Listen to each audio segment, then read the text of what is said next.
Hey travel friends, it's Jen. If you're new here, welcome to Jen's Travel Adventures. And if you've been following along, thank you for being part of this journey with me. I just got back from my recent cruise on board the Regal Princess. And you already know I had to bring you the full, honest, unfiltered review. I always promise to keep it real with you. The good, the not so good, the surprises, and the moments that made this trip unforgettable.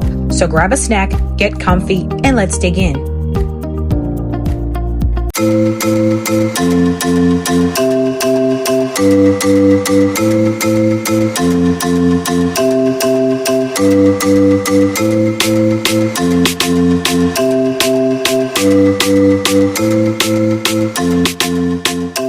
This was my first time embarking from Galveston. As always, I recommend arriving at least a day before embarkation to avoid delays or travel mishaps.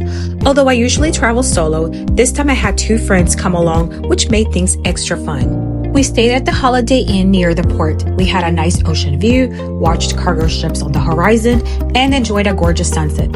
Our flights into Hobby were smooth, and our Uber ride to Galveston took us about 30 to 45 minutes. After checking in, we explored the area and had dinner at a nearby seafood restaurant. Galveston really surprised me, such a charming coastal city with a relaxed vibe. Next morning, embarkation day. We paid about $45 for an Uber to the terminal. And I'll be honest, Galveston is very different from the Florida ports I'm used to. It's smaller, a bit confusing, and our Uber driver couldn't drop us right in front of the terminal. We had to cross the street with our luggage. Annoying, but I refused to let that kill my cruise day joy. Once we crossed over, I couldn't find a designated porter area like in Florida. We eventually found one porter and handed over our luggage. Inside the terminal, the line was long but moved quickly. After TSA and customs, we were directed to a seating area and assigned a boarding group. The only downside, the hour-long line up the boarding ramp. This could be tough for people with mobility issues, and I heard several complaints. Definitely something the port terminal needs to improve. But once we stepped on board, the excitement is unmatched.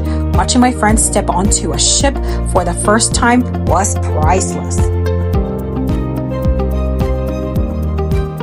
Once on board, we did the muster station, explored the ship, and by 1:30 p.m. our rooms were ready. And surprisingly, all our luggage had already arrived. I personally love unpacking before dinner. When do you unpack? Let me know in the comments. I'm curious to know. We headed straight to the sail away party, and the energy was everything you want on embarkation day. Loud music, happy faces, drinks in hand, and that contagious excitement in the air. Everyone was in full vacation mode.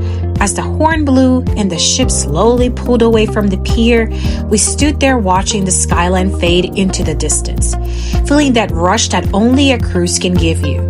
That moment always gives me chills.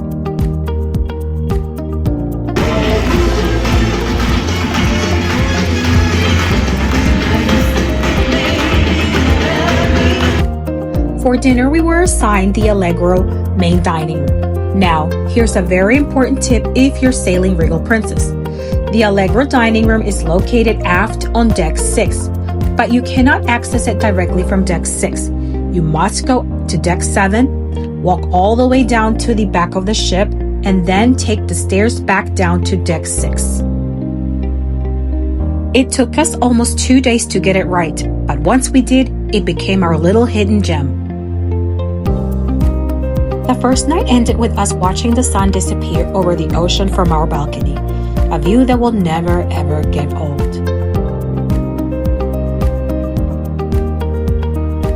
Our first full day on board was a sea day and formal night. We started with breakfast at the buffet. We never experienced heavy crowds, and we always found seating. The food selection was good, although after a few days it does get old. They do offer plenty of gluten-free, vegan, and vegetarian options. And it's always best to notify the cruise line ahead of time if you have any allergies.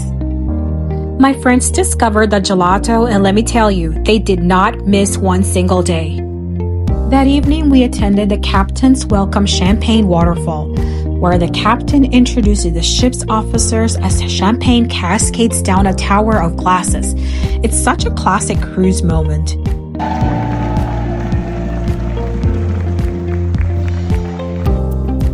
And then I finally tried the silent disco. I looked ridiculous, I danced like nobody was watching, and I had the absolute time of my life. Bucket list moment officially checked off. Since this was a Love Boat themed cruise, some of the original cast members were on board, doing meet and greets for their loyal fans.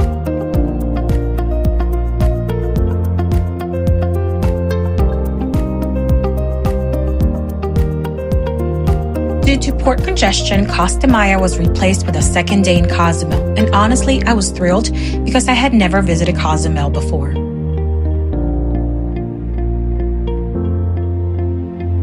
We explored the port area, did some ship spotting, and took tons of pictures and videos.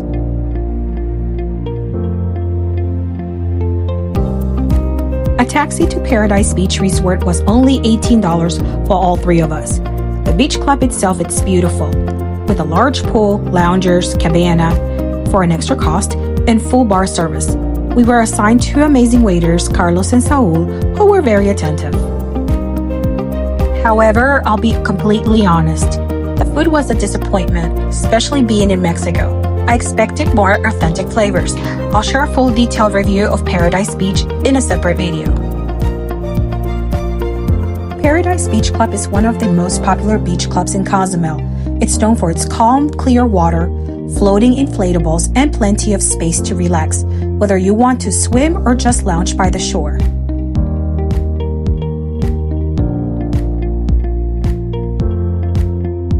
That evening back on board, we had food because we were starving. There was a local Mexican band performing on the Lido, and I ended my night with my usual walk on the jogging track. A must-do after all those cruise calories.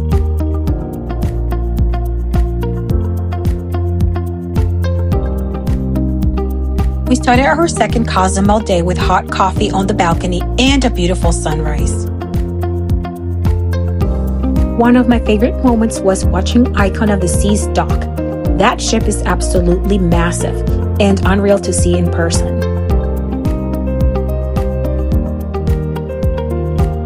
We took a $10 taxi ride into downtown Cozumel, explored the plaza, took tons of colorful photos, and I highly recommend doing your souvenir shopping here instead of the port.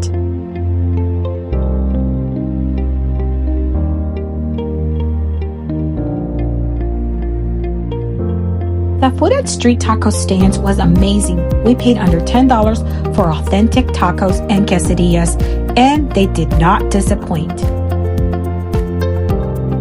Roatan was a very special stop for me since it's close to my birth country of Nicaragua, and it brought back many memories.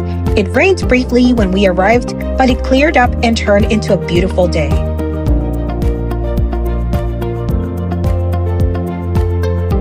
We booked a private island tour with Sandri's Tours Roatan. I'll link them in the comments. Our guide Cynthia picked us up, and since it was just our small group, it felt exclusive and personal. Our first stop was at the Mirador Luca viewpoint with amazing views of the cruise ships. We made a quick stop at a local chocolate factory, tried several flavors made from authentic Honduran cacao, and of course, picked up a few treats to take home. She also took us downtown for a quick peek of the local shops and restaurants. One of our last stops was the local rum cake factory, where we got to sample different flavors like coconut and banana, all made with real rum and fresh ingredients. The cakes are vacuum sealed so they travel perfectly, and the view from there was absolutely spectacular.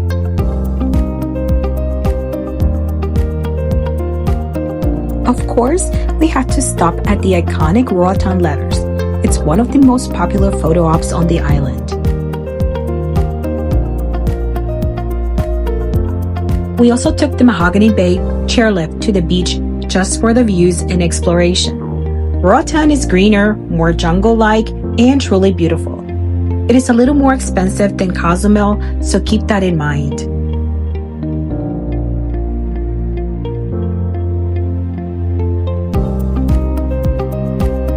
Here's another beautiful view from the chairlift, one of the best spots for photos and videos of the ship with all that lush greenery all around. Roatan gave us a final send-off with this stunning sail-away sunset. Moments like this are why I love cruising.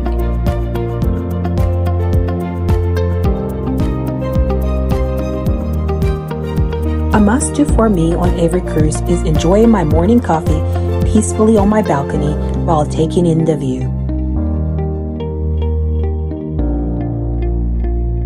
Our last sea days were all about relaxation, card games, more gelato, casino, which did not go well for us, and exploring the ship more.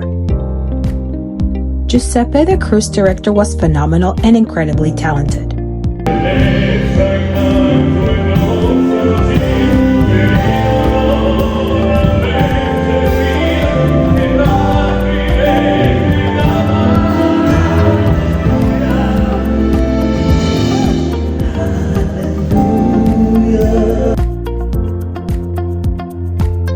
One of my favorite pastimes on sea days was relaxing at Crooners, my favorite lounge and bar, listening to this incredibly talented piano player.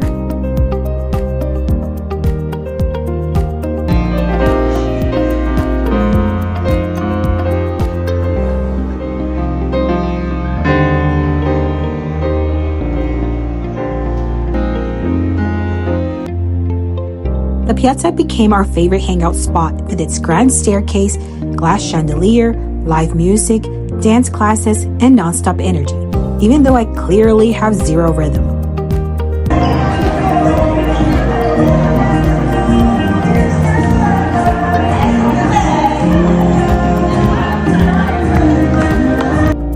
The last day featured a group vow renewal in the piazza, as well as movies under the stars, quiet moments on deck, and emotional farewells.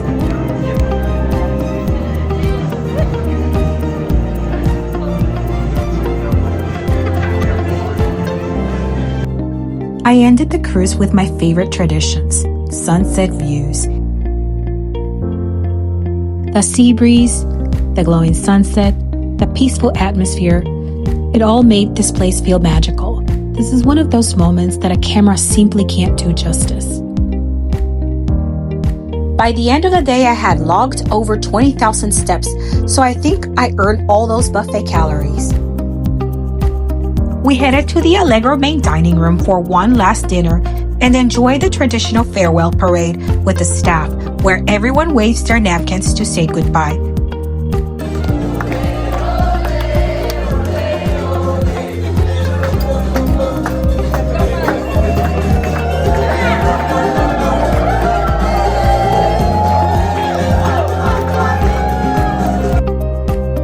The main dining room food was consistently great throughout the week, so we honestly didn't feel the need to try any specialty dining on this sailing. A full food review video will be coming soon, so stay tuned for that. On Debarkation Day, everything ran smoothly. Facial recognition with passports made exiting extremely fast. We used a private driver to Bush International Airport for a better price than the rideshares were charging. Cruise transfers run from about $45 to $50 if your flight is later in the day. So who is the Regal Princess perfect for? This is a great ship if you enjoy a chill, relaxed cruise, no loud party crowds or wild pool deck energy, a quieter demographic. Yes, lots of guest ages about 55 and older. Great food, wonderful crew, and an elegant classic atmosphere. Great for solo cruising, girlfriend trips, or introverted travelers. Beautiful ship design, calm spaces, and a peaceful vibe. A cruise focused more on experiences than non-stop activities. Yes, there were kids on board, but not many. This definitely isn't a kid-centric ship like Carnival or Royal Caribbean. However, Princess does offer kids clubs and teen programs, but the overall vibe is much more adult-leaning and relaxed. In my opinion, the Regal Princess is ideal for retirees, couples, solo cruisers, multi-generational families who prefer low-key vacations, and anyone who wants good food, good service, and a stress-free getaway. If you're looking for loud parties, constant hype, water slides, or a spring break energy, this probably isn't your ship, and that's okay. Every cruise line delivers a different type of experience, and that's what makes cruising so fun. Thank you so much for cruising along with me on this Regal Princess journey. I hope this review gave you a real feel for what it's like on board and helps you decide if this ship is right for your next adventure. If you enjoyed this review, don't forget to like, subscribe, and turn on your notifications so you never miss a sailing with me. Until next time, I'll catch you on the next voyage.